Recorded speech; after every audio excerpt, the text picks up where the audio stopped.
looking at psychological issues in training. I am Professor Andy Lane, a sports psychologist, and what we'll be looking at is how people think and feel when they're training, some of the issues to do with competencies, when to refer people on, how to measure. We'll be looking at case studies, how psychological variables vary with training, how you can get the best out of your athletes, and so that you realize that the mindset is part of a multidisciplinary approach where how you train, it influences how you think, and how you think influences how you train.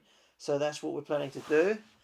I want you to sit back, strap in, because we're going to be moving rather quickly. Being a clinical psychologist, the British Psychological Society, who charter psychologists, run the qualifications of charter psychologists. I've got some really good resources. That's a really good website to use. So we'll say, what is a clinical psychologist? They've done a really good sheet that follows. It's just describes what's going on. So let's look at it. It says people get confused, upset, and clinical psychologists help people with such issues. They'll listen to you. They'll try and understand how you feel. They will have empathy with you. And empathy is something that is relevant to all practitioners. The idea to understand how your client is thinking, how your client is feeling, and by relating to them as a person, you will become a better practitioner. So what goes on? Psychologists can ask questions, try and help people with their feelings, and to talk to people. So it's a little bit fluffy in that sense. The measures you're going to see from how the measures that are used, that they often rely on self-report, whether that is somebody telling someone in an interview or writing down on a questionnaire, you're writing some feelings. But it's in essence that type of science.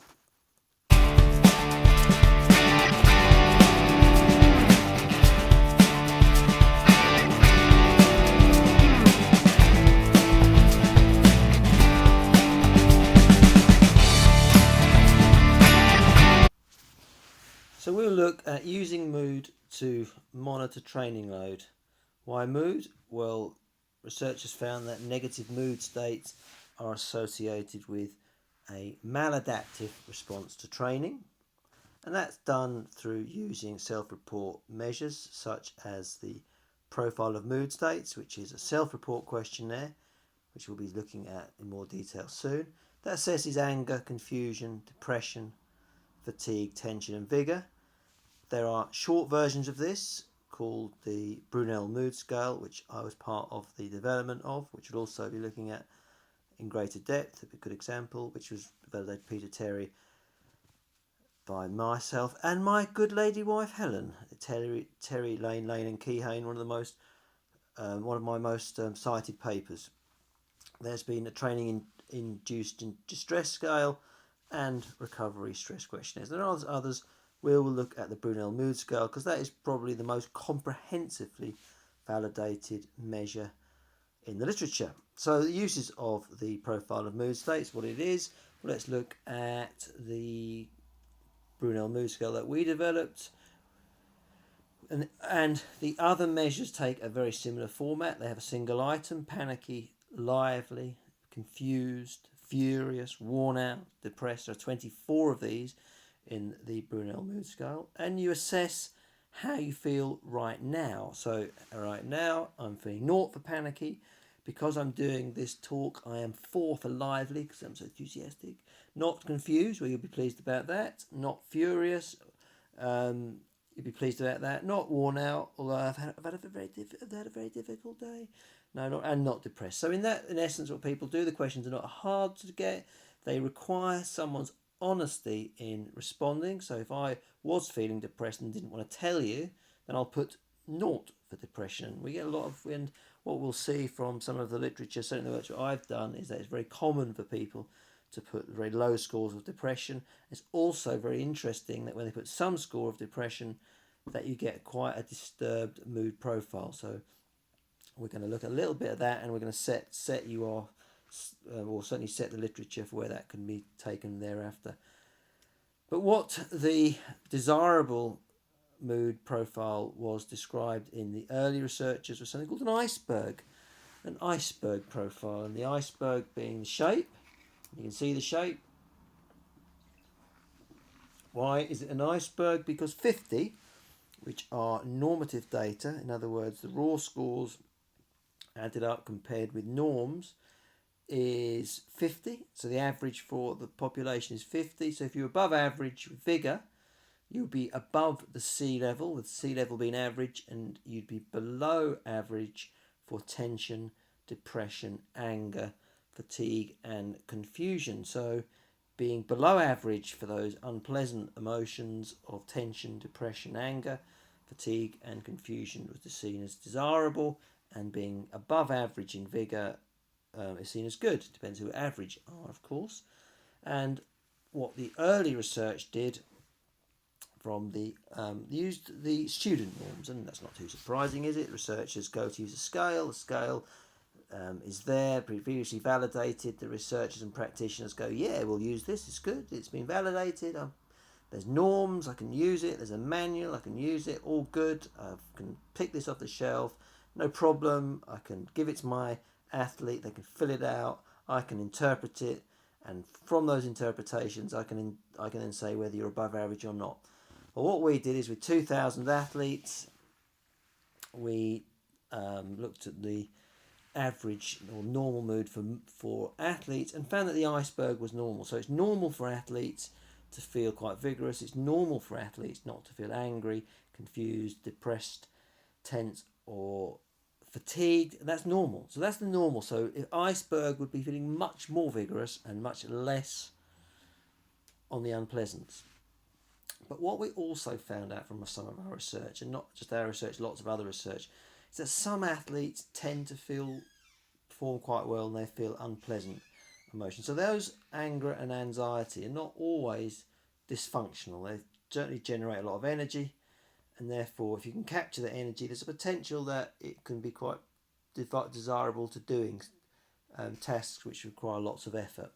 Fatigue, confusion, depression, debilitating, and that should be certainly certainly practitioners should keep an eye on such scores, because they can be really damaging for performance and for the mental state of the individual. Being depressed, which was the feature of a conceptual model which we'll talk about later, which I developed and we've recently published in, can be the trigger or the identification way of identifying someone's really maladaptive, negative, undesirable emotional state. So depression can be a key mood state. Depression characterized by feeling miserable, downhearted, can trigger all those other emotional states, or cloud how they're interpreted. And we look at fatigue in particular, how that was done. So we got the inverse iceberg. The inverse iceberg is not desirable. High tension, depression, anger. Low for vigour, high for fatigue, high for confusion. That's what researchers were indicating was not good for performance. And there isn't much evidence to say that has been any research which has really put that collection of mood states to be anything but debilitating for the mental health of the individual, or the in relation to performance. When we put this in relation to exercise, we get intense exercise is associated with an increase in fatigue and reduction in vigour. So the idea that your mood state at the start of the time will change. Moderate exercise is associated with feeling much better. So if you wanted to feel really positive, then one way of doing that would be to go and do some light aerobic exercise, moderate exercise. And what we've been doing most recently is looking at the conditions through which you can enhance mood enhancement in exercise. So the idea that playing motivating music can enhance the positive mood effect is one strategy. Going to do exercise in pleasant environments is another way of enhancing the um, pleasanter mood that follows. What research has tended to do in terms of identifying whether people are adapting well or not is use this something called total mood disturbance. And what we're going to do is take a little bit of a pop at that concept, because I'm not totally. I think it hides some really important information and can be confusing when you're trying to interpret whether someone is maladapting to training or just training hard, and when you're trying to get to whether someone is making progress, because they can overreach and get really fatigued. Getting really fatigued isn't necessarily debilitating. It's a function that training was really hard, and that's not necessarily something to be scared of. And if you put the total mood disturbance, fatigue and vigour, as we will see through examples, knock each other out, and that doesn't necessarily mean the person who was angry and confused. It just means that they're very fatigued. You do need to look at them on their own. Let's look at that anyway as we move forward. So total mood disturbance indicates maladaptive responses. What we did in our conceptual model argued that depressed mood was the central to the overall mood response, and really pushed that the idea that researchers should examine discrete mood dimensions. So let's look at fatigue. There's a plot of the graph. Because it's all in black, we can't see the straight lines, but in essence what we have there is for fatigue experienced in isolation, and therefore what that would say is the big high score is fatigue.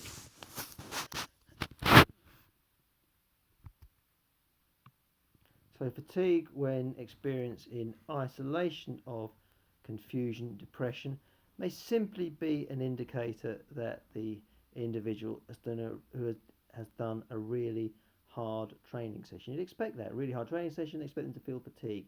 If it wasn't hard, then you'd question whether the training session was appropriate. You want your athletes post-hard training to feel fatigued, because you are pushing them to the point where they are finding it hard. And the idea that you have overload is overload in weight training is a point where they can't do any more.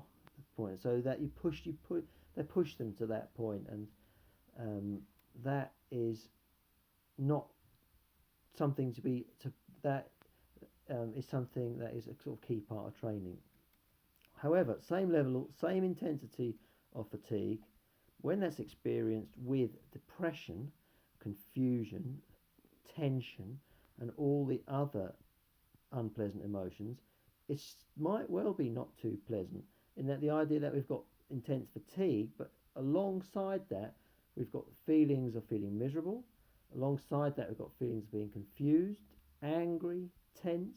Is it that the fatigue is in and the collective emotional state is one of not good enough, or self-blame, an inner narration that is really quite damaging to self-esteem, to self-worth? There might have been the physical overload, but there's certainly a negative and unpleasant, potentially destructive psychological state that's being accompanied with that. It might be a brief one, because what we absolutely know is that loss associates with unpleasant emotions. So people who really try hard and then lose, get fatigue and depression at the end of it. It's something to monitor. It's something to be aware of. Let's look at some of the nature of mood to get some clarity on what we're looking at. So theoretical issues. We always use theory to drive our work. Well, one of the theories of mood, certainly this was key to my research, was the idea that mood is information. It's got information. The whole function of the emotion and mood system is to tell you how you feel, to make you aware of the threats in your environment. If you're about to jump out of an aeroplane and you don't feel anxious, and then something might be wrong. Anxiety will serve to tell you to check everything around you. If you're going up somewhere high and dangerous, feeling anxious might not feel that pleasant, but it tells you to check what's going on. It forces your attention to your environment so that you start paying attention. That might well mean not be unpleasant to experience, but it is serving a purpose to keeping you alive. And if people didn't get anxious when the big bears were coming at them in caveman times, when the scary monster was coming then they wouldn't have run away. So anxiety can drive a fight or flight response when the big thing that's like to eat you, and your chance of survival is not so good. Then running away helps to survive. So that is really important to understand that relationship, that there may well be an information system going on. Mood provides information about the context, about the task. This is enjoyable, this is hard work, this is pleasant, about the self, I'm good at this task, about the strategy, I'm doing this right. Mood is providing all that information. Positive information indicates that the situation carries little threat or the individual is satisfied, and unpleasant indicates a signal that there could be a threat. And it's really important to look at the context, because the context in which mood is experienced influence its impact. Conscious recognition of the perceived effects will also lead to strategies. For example, fatigue after hard training would be accepted immediately after session, but would be regulated after a short period of time of rest. So in other words, you train hard and then you try and recover. That would be, and you'd expect to feel fatigue and you'd expect to recover. Confusion and depression derive from discrepancies between personal standards and perceived status, and therefore unpleasant. Perceived post-exercise fatigue are related to the amount of work, and time progresses. Factors such as nutrition, rest should reduce fatigue and increase vigour to what is normal levels. Fatigue and depression can lead to an individual perceiving that a task is unattainable, and depressed mood can raise sensitivity to feelings of tiredness and have the impact on the quality of training and recovery time. And let's look at our model, which I've been waffling on about. I've been mentioning. It's a very good model. It's a prize-winning model, actually. Prize-winning model. Also very well cited. The head is a huge, sitting here with a huge head. It's a prize-winning model. And why we started looking at depression, depression of the clinical psychological state, clearly one of the major risks to mental health, depression, in the profile of mood states, which was very popular in the 70s, used in research, but not really used in a way that everyone researchers went, well, hold on, what about depression in that scale? Just chuck it in with the PROMs and use it as any other mood state, and which is understandable in some ways, because you had the profile of mood states, you're looking at the collection, but not really getting into the nature of the concept that you're measuring, trying to understand its meaning, and therefore understanding why it might not be very useful to experience depression in the context of trying to attain an important goal of which your self-worth is tied into. Athletes want to achieve as much as possible. They'll get depressed if they don't do so well. So feeling depressed can be an anticipation of failure to achieve those goals, or failure to be able to perform at your best, operationalise resources, really get yourself in the right mental state possible. So our conceptual model just divided depression and no depression, and did that based on a measurement on the Brunel mood scale, where the norm we found was for people to put 0 for every single item. 0 for every single item. 4 items, 0 for them. 50% of people put 0 for them, around 50% of people put 0 for them, and most of the others just put 1 down. So on that very small difference in depression, what we found, well, there were massive differences in anger. So there were people who were slightly depressed, more angry, more tense, more confused, much more fatigued, much less vigorous. So when people feel depression with fatigue, it is debilitating in terms that the signal is that it's too hard for you, slow down.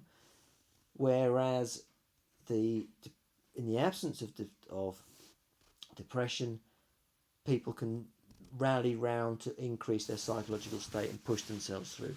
So we'll look at some mood dynamics during exercise and some work we did.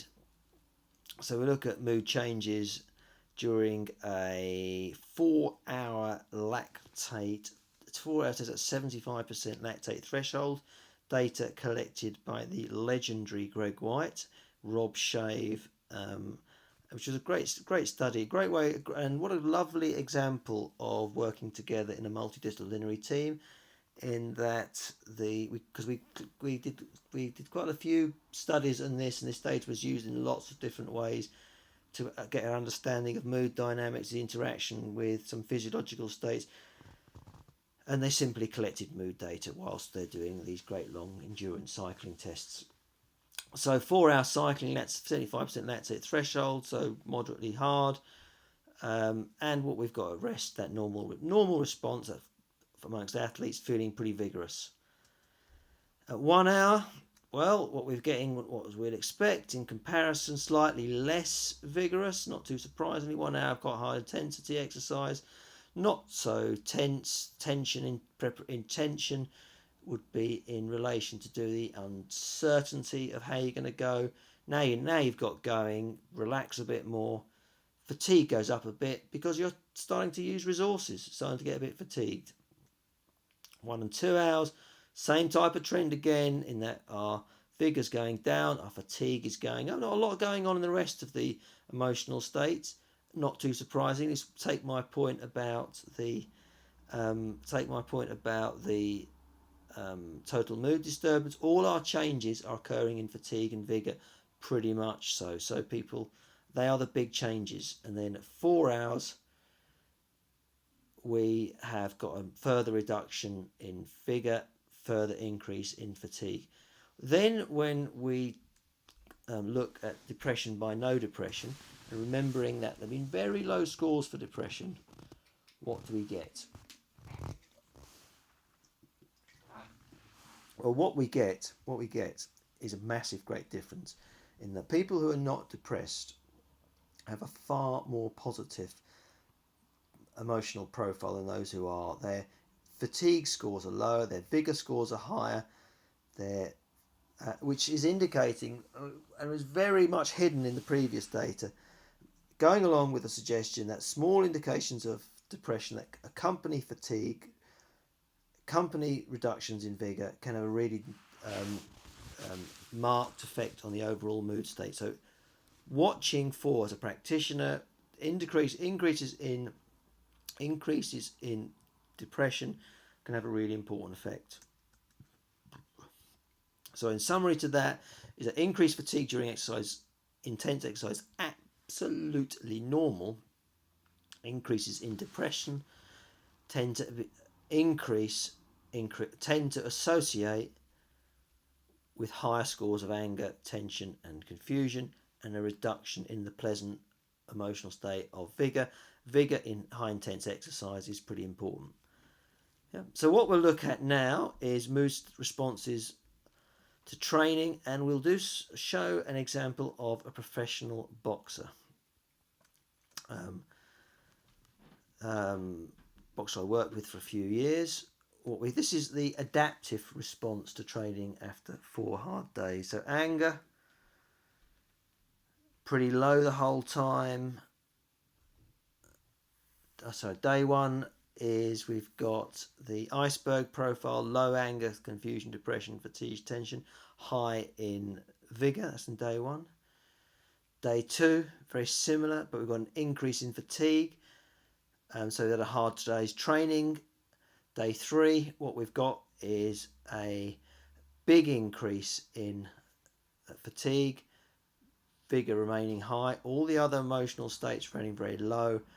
Day 4, we start to see vigor decreasing, and what we start to see here is the recovery process. So what we have is really good on day 1, training increases hard on day 2, really hard for day 3, day 4 vigor, fatigue is starting to reduce.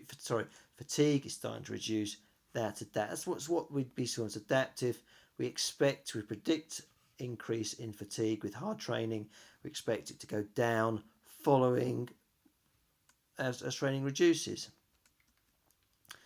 Pitch this up a bit more so we can see it in greater clarity.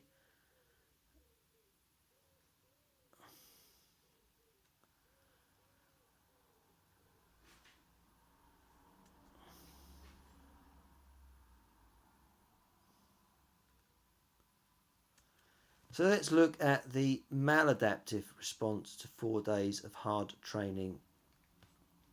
Day 1, we've got the big increase in fatigue. Okay, training goes in, fatigue goes up. We're not too alarmed about that at this point. Day 2, what we're getting now is the further increase in fatigue and now an accompaniment of some of those unpleasant emotions. Depression has gone up. It's still not that high, but it's gone up, feeling a bit angry, a little bit confused, not that tense.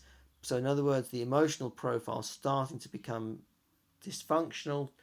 It's quite negative. Day 3, fatigue is now going much higher.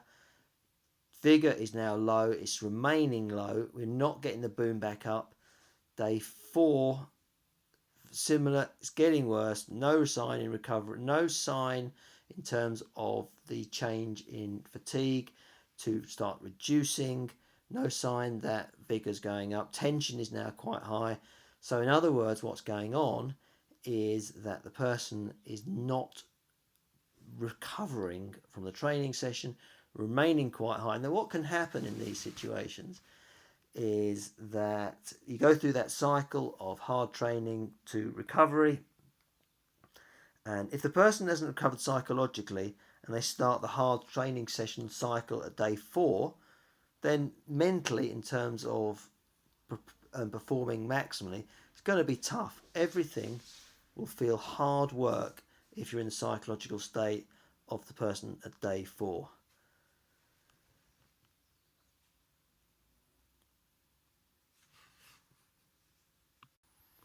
So using this monitor to try and gauge how someone is coping with training, we look at mood repair following maladaptive responses. So on day 1, we've got rest, where we've still got very high fatigue and we've got all the negatives.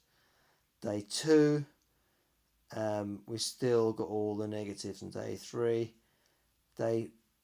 Day 3, we are now looking at refocusing, changing the goals, the active recovery, really encouraging mood repair, shifting what's expected so that you'll know that the athlete in this case isn't expecting day 4 to then go into a hard training session, that the pressure is relieved, the idea that they can start that what is going to happen over the next few days is not going to be busting them up. It's going to be much easier, much recovery, and by lowering down the expectations, we start to chip away at some of those unpleasant emotions so that the physical recovery can come through. And by day 4, we start to get a slightly better psychological state. Still pretty low in vigor, but the consequence of the hard training, the fatigue is starting to drop down.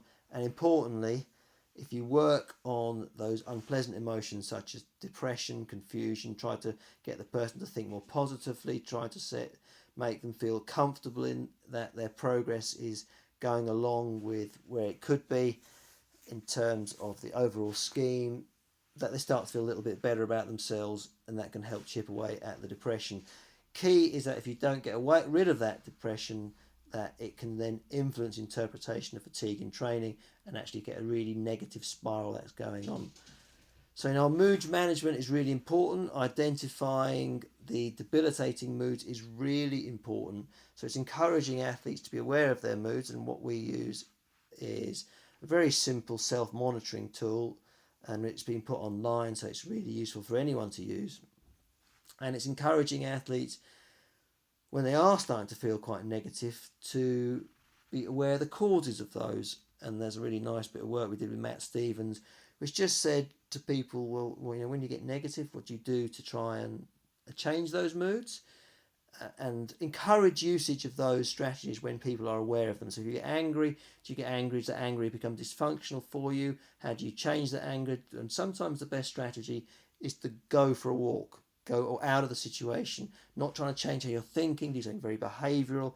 so that you change that situation. There's a lovely model by James Gross which looks at the strategies people can use to regulate their emotions. One of them is changing the situation that you're in, and that is really quite a functional and useful way of doing it. Mood is quite important, not just to training stress, but also to the daily hassle. So people can get an increase in depression, an increase in the other negative emotional states when life challenges are not going to go as well as expected. So be really conscious of that. So in conclusion, mood provides information about the self, the context they're in, and therefore it's quite a useful way to monitor training and doing preparation in response to hard exercise and where you want to be in terms of the best performance. Mood monitoring is useful and quite a really good detection of maladaptive responses, and depression and fatigue are crucial indicators of a maladaptive response.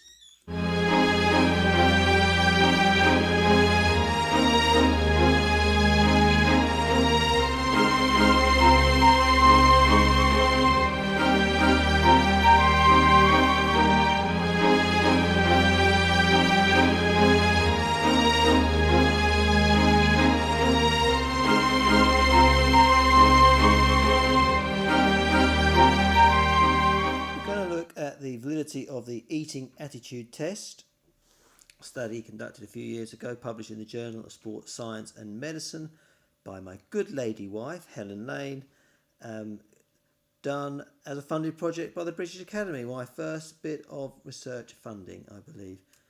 So, why did we do this? Well, the desire to lose weight is one of the commonly cited reasons for exercising and in taking part in many sports in order to perform better. Increased attention to exercise and diet should lead to improved health and fitness, but research in sport has suggested that athletes can suffer from disordered eating, with examples being weight-making sports, wrestling, any sport where leanness is emphasised, where it might be a good advantage, where athletes see diet as a key part of their sport. And that's not too surprising that maybe the attention can be a little bit too negative if focused excessively on their diet. So let's look at the commonly used measures. Why is measurement so important? If we're going to assess someone's attitude towards diet, we're going to assess their diet, what the numbers we want to have some meaning, and for those numbers to have meaning, they should be valid. So we look at the most commonly used measures. The eating disorder inventory, developed in clinical participants. The eating attitude test, also developed in clinical samples, but one that I had familiar with my work with Peter Terry when we looked at eating attitudes among rowers, and therefore I had familiarity with it, knew how to score it, wasn't too hard to interpret, and at the same time had a suspicion that some of the items might not be as strong as they maybe should have been, which, given that you're going to be using this measure, given that you want to be able to come out with meaningful scores, given that when you want to do research into this measure, you want to be able to investigate it in relation to other concepts such as mood, it's good that your measure assesses what it's not supposed to.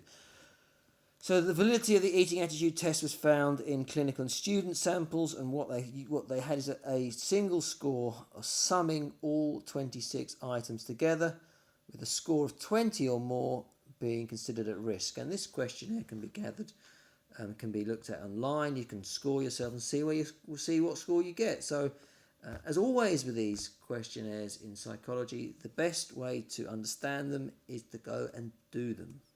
That's how I learned. So, looking at the validity, how it's put together to begin with, they explored the questionnaire on large samples, very normal in psychology to do this, came up with 3 factors. One is dieting, which is engaging in dieting behaviours, eating diet food, and enjoying and trying new rich foods. Bulimia and food preoccupation, a bit more sinister, impulse to vomit, binge eating, food control, and then oral control, cutting your food into small pieces, taking longer to eat your meals, and avoiding eating when hungry. 3 separate factors, ultimately load together to make a single factor of eating attitude, but slightly different. We really do want to look at the nature of them. So, when we looked at the previous research, no study had looked at the validity, and we were suspicious of some of the items. So here's one. Here is a candidate under suspicion. I am aware of the calorie content of foods I eat. Now, that is scored, if you score very high on that, as an eating disorder. Now, is it? Is it really? Let's think very carefully about that. In that, knowing the caloric content of your food is something that many people know very, very well, and it's sometimes not necessarily a disordered aspect to think like that, mate. It's just that you are aware of the calories in your food, and there may be very good reasons for that, because you want to know what goes in, you want to know what the content of your food is, and given that what goes on, given with the recent issues regarding what is actually put into food, that might not be a bad thing. I'm thinking of horse meat being put into meat burgers as an example. So checking what's in your food now is part of that whole process of monitoring what's going in there. Taking longer than others to eat your meals, well, I'm not sure that's necessarily an eating disorder. Is that because you eat more slowly? Is it because you eat more meals? Is it, might be a lot going on there. So the purpose of our study was to examine how this questionnaire loaded together. So what did we do? Is we went and got a large sample of exercisers. They'd been taking part in exercise for a while, reasonably experienced. We went to health and leisure centres in the Midlands area, normal standard procedures with ethical clearance, contacted by letter, follow-up, telephone call, explaining what we're doing, explaining how we're going to do it, explaining that we'll be very, very friendly to everybody going in, not intrude them, no barging in and saying, fill our questionnaire, none of that sort of stuff, all very soft, right the way through, showing the leisure centres the questionnaire, explaining how we're going to do it, and collecting people before and after they went into the gym. There's no exercise context to that, we just needed exercisers, and exercisers are likely to go to a leisure centre. Nothing clever about that. So what we were testing for are hypothesized models, single factor solution. All items would load together. Yep. 3-factor solution, dieting would be one, bulimia and food preoccupation would be a second, and oral control would be a third. And there are the number of items in there. Now, us psychologists get all excited about these sort of things. We use confirmatory factor analysis to test our models. Confirmatory factor analysis, sometimes seen as a bit of a dark art, and nowadays, in that what it does do, it says the items, which are questions, the variance in those will be explained by a factor, and that is set. You specify that, you set that, and you test the extent to which your data fits your model. You come up with these indices of what a good fitting model should be, and it should be, and the psychologists get very excited about these next bits as well. The robust comparative fit index should be above 0.9, and the root mean square error of approximation should be below 0.08. Now, all we need to know is one number's got to be bigger than the robust CFI, and the other number, the RMSEA, has got to be below 0.8. That's what we've got to know. So here come the results. Drum roll, big drum roll. So what do we find from our single factor model? It says it's not very good. 0.66. 0.66 is lower than 0.9. 0.10 is greater than 0.08. The 3-factor model, 0.74, and 0.09, which is close, but when taken together, poor. So we were keen to look at the items which were not very strong. So in other words, items will load onto factors. Let's see what they were. So I cut my food into small pieces. That didn't seem to correlate with the factor it's meant to. I enjoy trying new rich foods. That wasn't either very good. I take longer than others to eat my meals. And here is the one I thought was particularly poor as an item for use with exercisers. I particularly avoid food with a high carbohydrate content. Now that would, of course, be something under the current scheme of dieting, where some people on the low carbohydrate diets would their arms would go aloft and they would cheer. But many athletes also are drawn to high carbohydrate content food, so it's hardly a measure of eating disorder. If you're low or high, it's particularly confused. So we revised the model, sticking 4 factors in, separating bulimia and preoccupation with food, because they are actually very different, and took some of those items out, and we got a much better model. But then when we're looking at the descriptive statistics, which are quite important, how do people score high on, low on, and so on, is dieting, of course, that's very high. Oral control is low, food preoccupation is moderate, and bulimia is extremely low.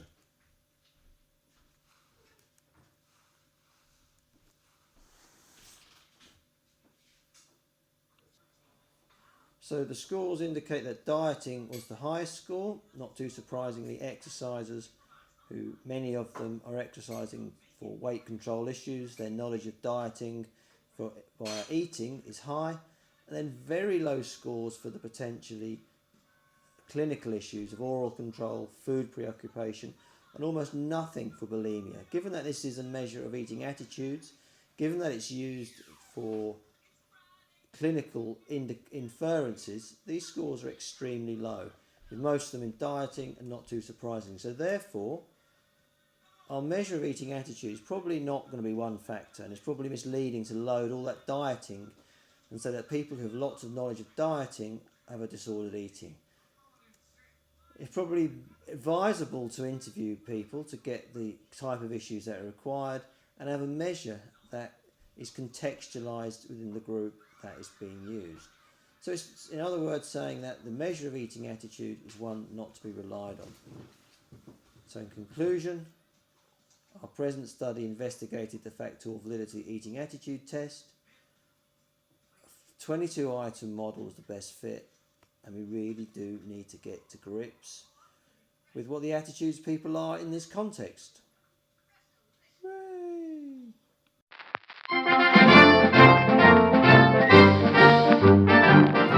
So it's important to be aware of the psychological states that your athletes feel. That will vary in terms of the intensity of training, duration of training.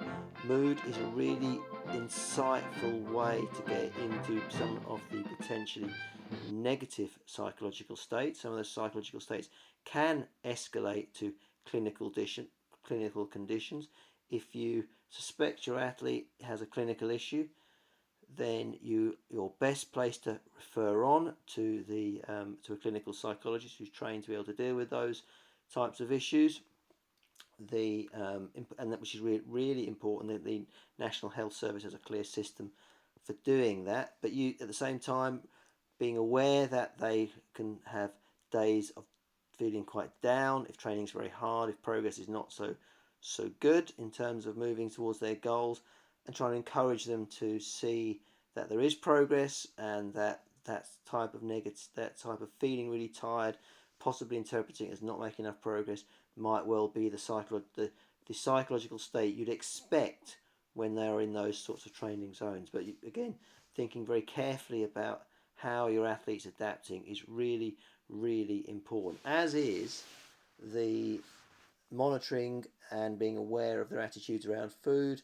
Many athletes try to improve their performance by reducing or increasing their power to weight ratio, reducing body fat, and that can often come with a dysfunctional attitude towards food. So you need to be conscious of that. Again, psychology does rely on self-report. Self-report isn't the same degree of accuracy as measuring a table and all those sorts of things. It requires on the individual having inner awareness of how they're thinking, feeling, and what actions actually change what they're thinking and feeling.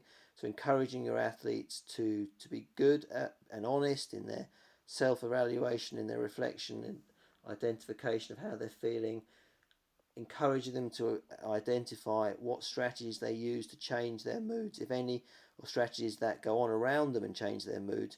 And therefore, if they do feel particularly angry, unhappy, and they know a way of addressing that, then they have a strategy, a go-to strategy in order to be able to try and change that emotional state. What you can do is listen to them, be really empathetic to understanding, try and understand the reasons why that things are not going so well or things are going so well.